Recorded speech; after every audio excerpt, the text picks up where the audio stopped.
Welcome back to another episode of Drilling It Down. This is your host, Wes Lyon, co-hosting again, Jonathan Martin. Jonathan, welcome back to the show. How you doing, man? Oh, pretty good, pretty good. I'm excited today. This is one of my favorite topics.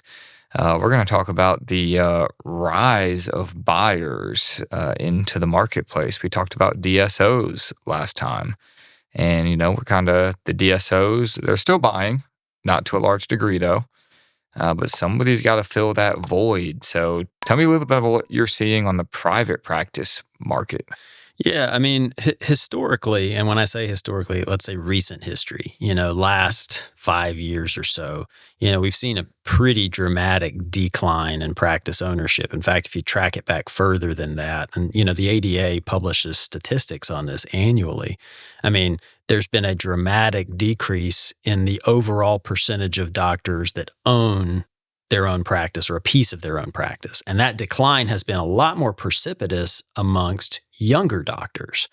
Now, and I don't remember the stats off the top of my head, but like in 2020, about a third of all practicing docs with 5 years of experience owned their own practice. And now it's down like 20%. It's more like, 10, 12% of overall doctors. So again, a pretty significant decline in a short period of time. And then, alternatively, you've seen this dramatic increase in the statistics of doctors upon graduation going to work for DSOs. And, that increase has been a lot steeper in younger docs, docs with 5 years or less of experience. Like 1 out of every 3 of them are going to work for a DSO. And so you can't help but, relate those two trends. Obviously, younger doctors are working for DSOs more, and as a function of that, they're buying less practices. And we've seen that, that decline in practice ownership really continue year over year. All of a sudden, though, in 2023, when you look at the year over year declines, it almost flattened out in 2023. We didn't see the big steep drop that we'd seen year over year prior to that. And what we're seeing in 2024, at least in-house for us, is we've seen a very sharp increase in the number of buyers who are inquiring about practices. We keep a buyer database, just folks who say, hey, we're looking for a practice in XYZ geographic locations with such and such characteristics. Will you just add us to your database should an opportunity like that come along? And our database has blown up this year. I mean, we've seen a 30% increase just since January, which, compared to prior years, there's something to that. So, on top of that, we're seeing practices selling a lot quicker. At the same time we were seeing this decline that I mentioned, practice sales, they were taking longer. And, brokers aren't going to tell you this in general because the way they get you is, hey, I can sell this practice quicker than anybody. I've got, built-in buyers, blah, blah, blah, blah, blah. Anything to get you to sign. Or when they contact you, hey, I have 5 buyers that would love to buy your practice, but sign here. Yeah, you got to love that one. Because once you sign, that's where they have you. But we've seen over, again, that same period of time, practice has taken a little longer to sell because just, again, fewer buyers out there. And so far, 2024, that trend has gone in the other direction. So, what we're seeing in the numbers is, this trend is reversing, and only time will tell, how much that will bear out. But it also makes sense when you talk to young doctors who've kind of, done their indentured servitude with a DSO. They've signed the contract, and we talked about this last week. But a lot of them getting pretty hefty signing bonuses and realizing, hey, if I break this contract, if I leave prematurely, I'm going to have to pay back a proportional share. So they're doing their full service. That's an odd one, though. The signing bonuses. You're telling me the private doctors aren't throwing $100,000 signing bonuses out there? Well, yeah, that's kind of the down. That's it makes sense when you see one out of every 3 docs going to work. No, I just want to poke that. We're going to come back to that in a little bit when we talk about the money and how this is shaken out and why. But part of it has to do with the money on the young doctors. Yeah. But yeah, now I think where we're heading is, their indentured servitude is up. they no longer owe the $100,000 back, right? That's right. And they realize they don't want to practice this way anymore, And so a lot of the best candidates that we're seeing coming to the market are doctors who've worked for 2, 3, 4, 5 years at a DSO and realize, hey, I get it now. I want to own my own practice. Yeah, I had a funny one where we were transitioning a practice to a dentist kid, and we weren't really having the kid pay. So kid's in a really, really great spot. And, the kid just was not getting the fact that he was getting all this stuff handed to him. And they're like, dude, he wasn't mad, but he maybe wasn't as thankful as didn't see the value. Maybe. And then after a year or two of, his buddies' promises on what they would get and his realization of what he has versus what they got promised and don't have, his tune flipped very quickly into, oh my gosh, I've got the best setup of everybody. Yeah. And now his buddies are trying to, I think this might be some of it too, is not everybody goes to work for DSOs, although do you think probably half? A lot of them do, I would say, out of dental school. Like it's a lot. It's not some 2 out of the class went. A lot of them go. Yep. But now all of a sudden they're all still friends. And, 5 years in, whatever percentage of them that went and bought practices have experience X, and the other ones are all complaining. And there's probably something in there where they're like, wait, you mean you bought one and it worked out? And there is I get, a stigma when it comes to the risk associated with buying, because it's not like it was 20 years ago. I mean, the amount of student loan debt these kids are coming out with is staggering. And so when you add to that, okay, now I'm going to have to borrow hundreds of thousands, if not in excess of $1 million to buy a practice. I get why that can be scary. And what makes it worse, honestly, is, the information that's out there and it's mainly coming from the DSOs themselves, is that you can't afford to buy your own practice. And, we've talked endlessly, you and I, about that not being the case. But, our bullhorn is not as big as these DSOs who are at every single seminar, every single trade show talking about how, hey, you got too much student loan debt, you can't get a loan.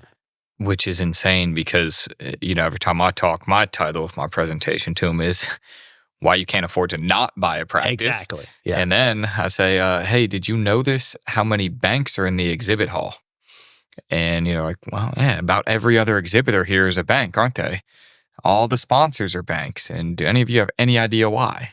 And it's like, well, they're all lined up here hoping to give you a loan. Yeah. Every single one of them. You ask, what would the best outcome be here? Like, I got to make a practice acquisition loan. Sure. $200,000 loan for somebody to outfit their practice is great, but that's not what they're at this booth for. They're there to talk to this young doctor who's going to take $1 million loan, and they're going to be happy to do it. And get this, this is to me the most telling thing. So not only will they give you a loan to do it, but they'll give you 100% of the funds necessary to buy that practice. And the doctor that they'll give it to will have little to no experience actually working as a dentist, 0 experience running a business, and negative net worth. And they'll still give you 100% of the funds necessary to buy a practice. And the only reason they're doing that is because you're not likely to fail. Exactly. And they give you working capital. Yeah. So they almost give you like 110% of what's necessary to acquire the practice. They'll sit there and say, hey, the practice is going to cost $1 million. You're going to need working capital. So we're going to give you a loan for $1.1 million. We're going to send you $100,000. Yeah. Banks are in the business of making money. If they thought that you were a risky investment, they wouldn't be giving people with no ownership experience all this money. No, the reason the interest rates are so low is, the bank's borrowing the money from one place and they're lending it somewhere else. And when they kind of pull these loans together, they have to figure out what the interest rate on that risk class is going to be. Because, hey, if 5% of these loans are going to default, I'm going to have to charge this group of borrowers a pretty high interest rate. Yet when they go into dentistry, have you ever seen a business loan get a lower rate than dentists? No, not comparable to what everything else is lending for at the same time. And speaking of that default rate, you know what the default rate is on loans to dentists? I think it's less than 1. Yeah, it's like half of 1%. It's crazy low. That's why there's so many banks that are willing to throw money at dentists. Let's define a default too. In some of those situations, somebody probably came in, bought it, cleared it, we might have just had a lazy dentist in there, and all of a sudden, hey, we still got our money back. We just had to, give it try number 2 on this practice with a new doctor. I mean, you can get a dental practice loan for a lower rate than you get a mortgage. Like, Yeah. that speaks a lot to the confidence they have that a dentist is going to pay back this loan. Apparently, if you just go off the interest rates, which I'm not a banker to tell you, but the interest rates would tell you that if you can get a 15-year practice loan for a lower rate than you can get a 15-year mortgage, they think more highly of people that are going to repay their dental practice loan than are going to repay their mortgage. Now, I don't recommend necessarily paying your loan over 15 years. No, but point taken. The point is, there are banks out there that will give you a 15-year loan at a lower rate than a 15-year mortgage. And so I get the fear, the hesitation, the concern over the risk and taking out that amount of money. But when you think about it from the perspective of these billion-dollar institutions are not worried about it, maybe your worry's a little overblown. And so, that's the thing is, like you said, I mean, young doctors, the ownership model is not for everybody. Just because you went to dental school doesn't mean that you're, engineered to want to own and operate a business and to do it well. But, there's a reason that the industry historically has the vast majority of dentists owning their own practices because, the benefits outweigh the risks. Well, the other part too is some of the stuff when you buy a business is a pain, like getting the accounting to work, getting some of the payroll systems. However, once you get through the first 6 months, most of those systems you get on autopilot. So then you sit there and you're like, well, what are my biggest complaints about being a business owner? Well, one is getting new patients, and that can't really be outsourced. And that's something you have to tackle head on. You have to learn how to talk to patients well. You have to learn how to build the trust, get them to say yes, get referrals, and grow organically. And that one, you know what? You're going to have to do it. Yeah. The other one, though, that most people say, hey, what's your biggest pain point for an experienced dentist or experienced practice owner? It's very easy. It's the staff. But guess what? Whether or not you work for someone else or you work for yourself, guess what your biggest pain point's going to be? Yeah. The assistant called out, the hygienist called out. Now, it doesn't hit your pocket when it's, not your practice, but it still hits your stress level the same. So, there's two ways of looking at it. One is, okay, it's not my problem. The other is, hey, it is my problem. At least this way I can fix it and get my people in place. Right. So it's something everyone needs to do. And some of it too, they get to the age where, hey, when you're living the bachelor life and you're making $150,000 a year for a DSO, it's like, I'm rich. Then you get married. Then you have a kid and you find out that I ain't rich anymore. Well, and then when you look at just regardless of what you're comfortable producing, because I mean, we've worked with so many dentists. We've seen docs that, they can't work out of more than one chair. And if they're producing $400,000 a year, hey, they don't see how they can produce a penny more. And then on the other side of the spectrum, we see docs doing, $1.5 million of production on their own, working out of 4 operatories. And they're just, they enjoy that level of production. And then every iteration in between, not every doctor is going to, produce the same amount. But if you're producing it as an associate, on average, you're getting paid 35% of what you're generating. As an owner, obviously it depends on the specialty, but let's just use general dentists, for example. On average, your overhead's 58%. Okay. So you're making 42% of every dollar that not only you generate, but what those hygienists generate. And so you can be doing the exact same amount of clinical production, but you're making dramatically more owning your own practice. And what that means is, hey, I could potentially actually even work less to make the same amount of money. So, that's where I say the benefits of ownership aren't always quantifiable. It's not always about the dollars and cents. It's about being your own boss. It's about controlling your own schedule. It's about, controlling your own procedure mix, not having somebody over your shoulder. And I love how you mentioned that one, being your own boss. Funniest one, it was a guy selling, but guy was about to sign here in Charlotte to sell to a DSO. And the other guy sitting on the side of the table said, hey, one of the best parts is we give you this flexibility. You want a day off, you just tell us you want the day off. And he looked back and goes, I don't ask people for day off. Because it's over.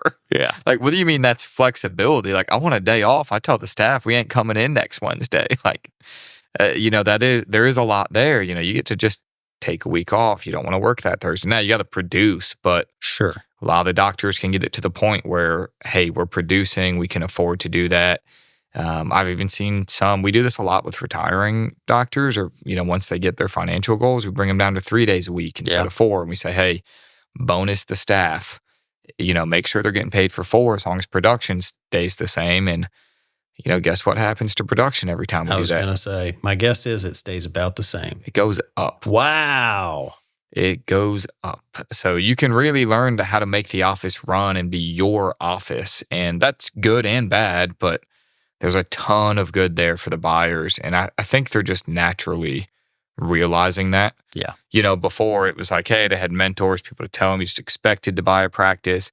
Now they hear from the DSOs more than they hear from the private doctors. And they, everyone wants to listen to the message that's easiest. Oh, I'll go work for the DSO. I'll make just as much money.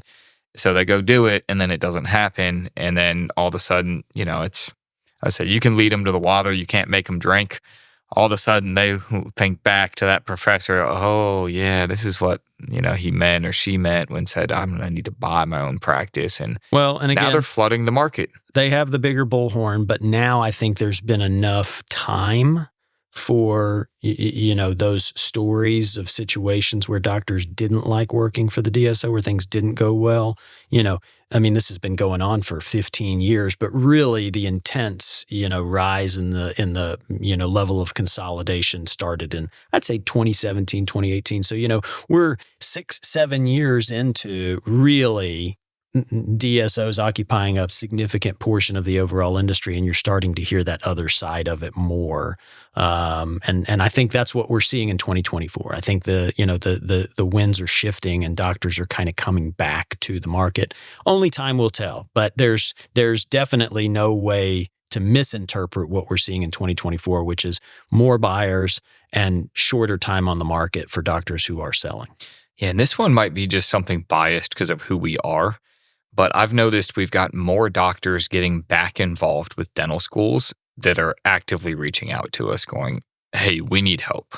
We've got a dental school. We've got, 150 kids in here, and they're being told to go to DSOs, and we're trying to actively fix that. So I think you're getting it on both ends, too. A lot of people are going back into the dental schools, and they're passionate about it. Scott Menaker, who's helping us, he's passionate about it. I want to help these kids. It's not to them, it's not a money thing. It's, right. Hey, this was amazing to me for 30 years, and now I'm on the back end, and, retirement ain't as easy as people think. So now you're sitting on the couch bored. What can I do that's really going to make me happy? And they're like, yeah, I'm going to go wrangle these kids up and get them to buy practices. Yeah. And, they had such, doctors like Scott had such a successful career, and ownership did so much for them. It's good to see them wanting to share that, because that's the thing, is there's really, outside of those doctors who are out there talking and preaching about, the tenets and the benefits of private practice ownership, there's nobody out there talking about it other than, you and me. Yeah. So. Hey, we're backed in our corner here. We need like a political super PAC so we can compete with the DSOs. Yeah, they have pretty deep coffers. I don't think we're competing with that. No, we don't charge those type of fees around here. So unfortunately, we won't be buying our way into any of those huge things, but still get the word out the best we can. And I think naturally people are starting to look for how that goes. But I do want to kind of twist that. And the reason I wanted to do this follow-up episode here is we've talked about this a lot. I was talking to Matt on our team here, and, there's more buyers in the market. And as you mentioned, we've seen that because the days to sale, meaning how long it takes a dental practice to sit on the market, has gone down dramatically this year. And, obviously it's got to have something to do with all these buyers listening in. But I also want to talk to you about, hey, what are these benefits of selling your practice privately? But most importantly, we talk to days on the market. We're not really talking about a partnership. We're not talking about, hey, guess what? I knew Junior coming back into town, so just naturally we need to do the deal. These are practices being listed for sale. Mm-hmm. Obviously they don't say Dr. Jonathan Martin's practice, but say practice in Charlotte area for sale. And it's funny, throughout the years as you gain wisdom, I think I was more inclined to be willing to kind of not talk a doctor out of trying to find their own buyer earlier. And I've seen so many of them go wrong. I think it's a really, really good sign that the practices aren't sitting there, but I also want to talk about, hey, what are the benefits if you're a senior doctor and you want to retire? What are the benefits of just straight up selling it in a brokerage capacity versus bringing in an associate or trying to find it? Because, I'll just give you this example. We could probably apply to at least 100 doctors. Brings an associate. We're going to sell the practice in 2 years to said associate, and I'm going to walk out the back door. So said associate comes in. You pay said associate $150,000 a year because they have to live. Your practice doesn't really have enough to justify them, at least the first year. So the second year, maybe you break even on it. And then come time to sign the paperwork, what does said associate do? Runs off on you. Yeah. And now you've hired staff, you've paid this, you've sunk a lot of money into said associate, and they're just running out the back door on you. And it doesn't happen all the time. I don't want to necessarily scare people too much. Right. When you've got the right person and it's going to work, it's definitely the right thing to do. But, more and more when doctors approach me, hey, I'm going to do the old school way. I'm going to find an associate. I'm going to bring him in here and, ask them why. Well, I don't want to pay the brokerage fee. So I go, well, we're going to pay the doctor $150,000 to avoid the $80,000 brokerage fee. Is that what I'm hearing you say? Most of them at that point, they're kind of like, doesn't make a whole lot of sense. yeah, you're right. This doesn't make a whole lot of sense. But from your end, at least, I want to talk to you about a little bit. Hey, what are these benefits? Have you seen any of them really get screwed up? Because to me, I think I've seen a really, really bad one that I think you guys probably worked on as well. However, in relation to how bad this was for the doctor's life, we had to get an attorney involved for a couple weeks and, shut down a situation. But otherwise, he still had his money. He was still retired, and he just doesn't get along with the new doctor. And that's about the worst I've seen. You got anything worse than that? Yeah. So I guess just to back up a second, in general, obviously, and you'll hear me say this anytime we're talking transitions. I mean, there's pros and cons. There's inherent risks to the different ways of transitioning. And, what we're talking about right now is, okay, if I'm going to take the approach of selling the whole thing at once, not doing a partnership, not affiliating with the DSO, but if I'm selling the whole thing at once, do I wait until I'm ready, put it on the market, sell it, walk away, or do I do what we call a delayed sale, which is I go find an associate, plug them in, let them work for a while, and then sell them the practice. And, both of those arrangements can work, but the risks of the delayed sale, of bringing the associate in, are you're essentially bringing somebody in, letting them test drive the car, and giving them time to decide for one reason or another that they don't want the car. Maybe they don't like the patient base. Maybe their spouse decides, what, we've been here for a year and we just don't want to live here and we're going to move somewhere not else. Only that, but not only are you letting them test drive it, but you're actually paying them. That's right. To test drive it. That's right. This isn't like a lease for 12 months and give it back to me. This is Sure. I'm going to write you a check, make sure you're comfortable while you test drive my car. Yeah. And you've, by definition, in that scenario, you're not out there looking at other options, right? You've put all your eggs in one basket. And in the scenario that you outlined, if that doctor gets in a year or 2 years or 3 years or whatever the agreement was, and they just decide, you know what, I'm going back to specialty school, or we're going to move somewhere else, or we just want to be associates forever and never own. There's an infinite number of things that can happen. They don't buy the practice. You're back at square one at the date that you thought you were going to be out.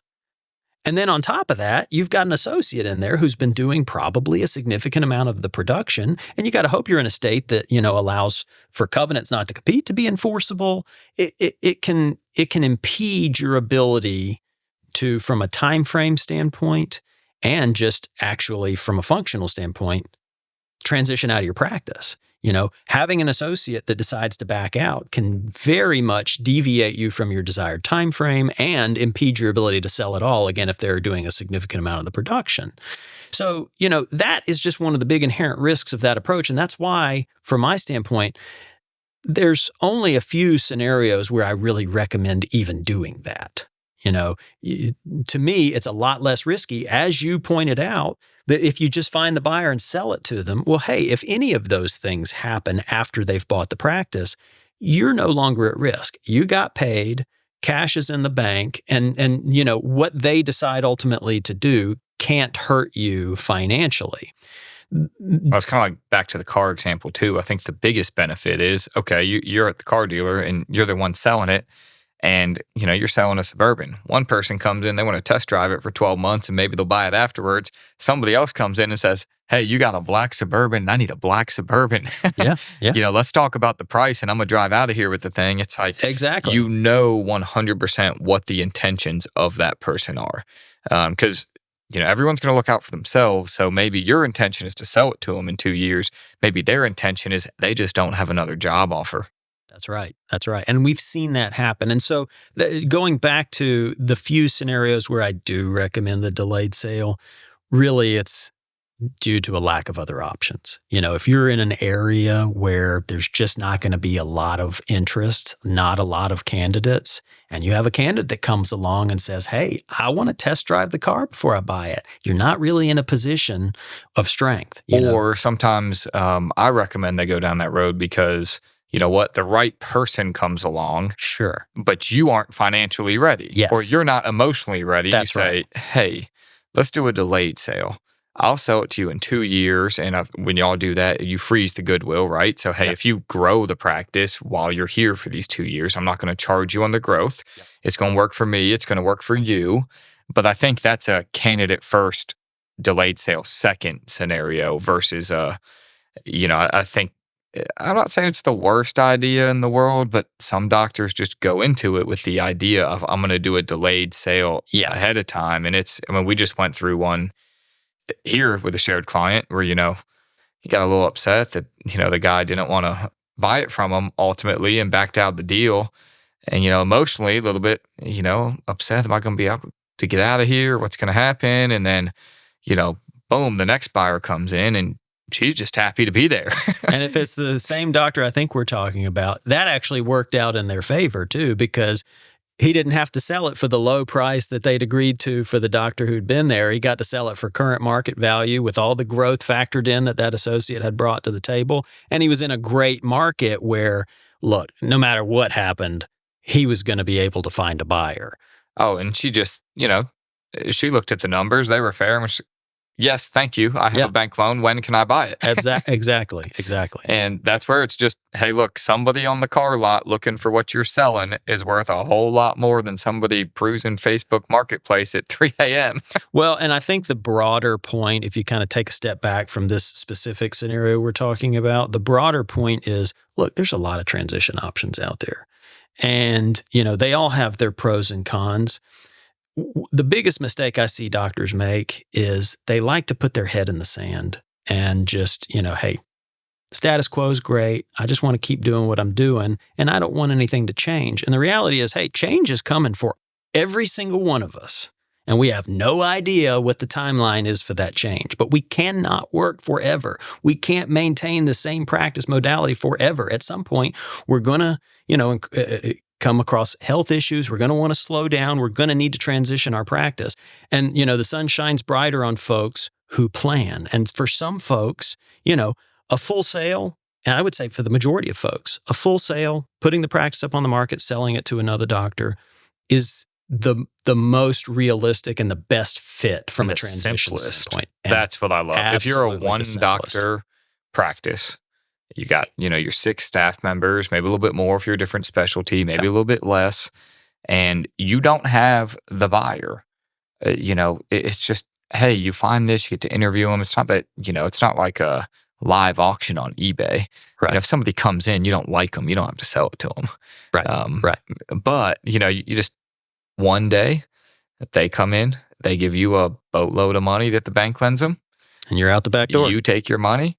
And hey, if you're going to work back, whatever it is, but if there's a disagreement on the back end, I've never had any of those really go wrong. I've had plenty of doctors call me up and just go, hey, you know what? Me and him didn't really mesh. I like him, but we just didn't really mesh well in there. So, I kind of called him and said, hey, do you really need me in there? And that's the majority of the time, that's the worst thing that happens. Is you just get 2 people that don't mesh well. And hey, one of them got a payment, one of them didn't. We know who's in charge. And usually the senior doctor, neither of them really want to be in the position. So it's always funny how it works out. Yeah. Usually the senior doctor is the one to just call a spade and say, hey, I think you're feeling guilty, but I don't think me and you are really working well together. Call me if you need me. Yeah. Yeah.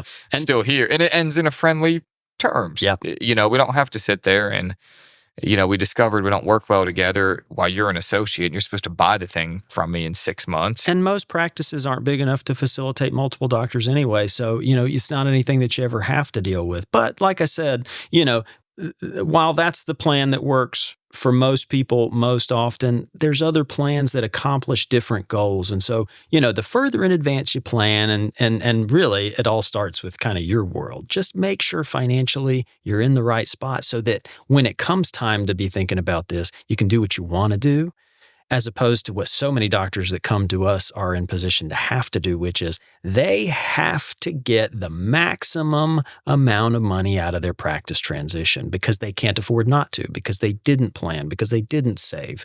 And, that's one of the big drivers of all these doctors who've sold to DSOs, is they couldn't afford to walk away from the big check, which, it's unfortunate because, and we talked about this on the last episode, you really need more than one reason to go that direction. It can't just be all about the money or you're looking at not being very happy. But, if you do everything right, I still would say, for the foreseeable future, the primary way doctors are going to continue to transition in and out of practice ownership is a full and immediate sale, not preceded by an associateship. No, it's an awesome way. For everyone out there listening, though, you should consider every single transition option. It's just, we wanted to talk about this one today because there's a reality when I sit down with most of my clients and we go through all of them, but before I send them over to your way, and I go, okay, well, what do you think about this? What do you think about that? And I just, poke around and ask a couple questions. Well, how much do you want to spend on an associate? 0. Okay, well, let's go ahead. That easy. Let's cross that one off. Yeah. Hey, you're not big enough for a partnership, so we're out the door. Or you are big enough for a partnership, but did you just tell me you want out in 2 years? Exactly. Why are we entering into a 7-year deal when you want out in 2 years? That one's off the table. Eventually, a lot of the times, you just end up narrowing it down to going, well, yeah, there's this one option here. It's very, very simple, very clean and easy, and I'm guaranteed to get my money. And that's where people end up. So we don't necessarily want to push people that, hey, you have to do it this way. I think a lot of you are just going to realize that this is your simplest way to do it. Yeah. Yeah. And the good news being, hey, it's not something that is going to continue to atrophy and go away like we were kind of thinking over recent years with the decrease in practice ownership, the longer wait times on the market. So things are looking up in that respect, which is good if you're a seller. Yeah, it was a phase. DSOs are here to stay. It's not like they're going away, but it's not going to continue like it is. But, all that to say, big takeaways here. Hey, if you're looking at selling, we got plenty of buyers in the marketplace. Practices aren't taking as long to sell. I've even been shocked with some on where they're selling. So they're selling all sorts of places. So if you're looking at transitioning, all that stuff, give us a call. Make sure you talk to us. Jonathan, Wade, help you out, get you in good shape. But you don't need to listen. Hey, you don't need to sell your DSO to make sure you get money.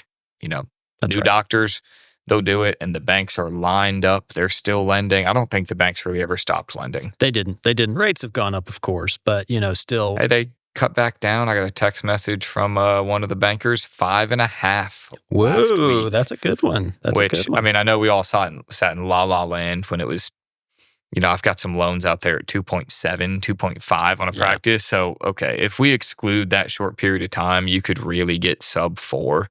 Yeah. 5.5 is a really good rate. Good when I started doing this, rates were almost 9%. So, hey, it could always be worse. Yeah. Come on, I didn't think you were that old. I'm not, Wes. I'm not that old. You just gave it up there. People are going to look up. When were interest rates 9%? People who are watching this can see he's not that old. Yeah, I didn't think you were either, but man, 9%. Yeah, it was 20 years ago. So, man, well, we appreciate everyone tuning in, though. Jonathan, thanks for joining us. And remember, there are private buyers for your practice. Hey, good to see you.